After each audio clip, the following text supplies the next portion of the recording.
हालानी भरिसां ॻोठ क़ाइमुद्दीन रिंद जा रहवासी मुख्तियार हुसैन, ग़ुलाम यासीन, सदाम हुसैन, मोहम्मद हनीफ़ ऐं ॿियनि जो नेशनल प्रेस क्लब हालानी अॻियां एहतिजाजी मुज़ाहिरो कंदे चयो त असां सुबुह पंहिंजी ज़ाती ज़मीन ते घर ठाहे रहिया हुआसीं त असांजा सोट मीर मोहम्मद रिंद, फरमान रिंद, ताज मोहम्मद रिंद, रज़ाक रिंद, सुल्तान रिंद असां मथां लठियुनि ऐं कुहाड़ियुनि सां हमिलो कयो।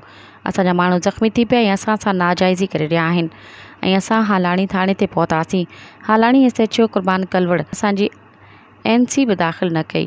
वेतर असांखे धमकाए ॿाहिरि कढी छॾियो ऐं अमले खे गारगंद कई।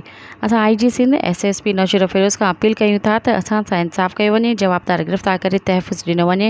हालानी जे SHO क़ुर्बान कलवड़ ऐं मुंशी खे हटाए कंहिं ईमानदार ऑफिसर खे मुक़ररु कयो वञे। मज़ीद ख़बरनि ऐं तफ़सीलात लाइ विज़िट कयो असांजी वेबसाइट www.awamiNewsHD.com ऐं ॾिसंदा रहो अवामी न्यूज़ HD।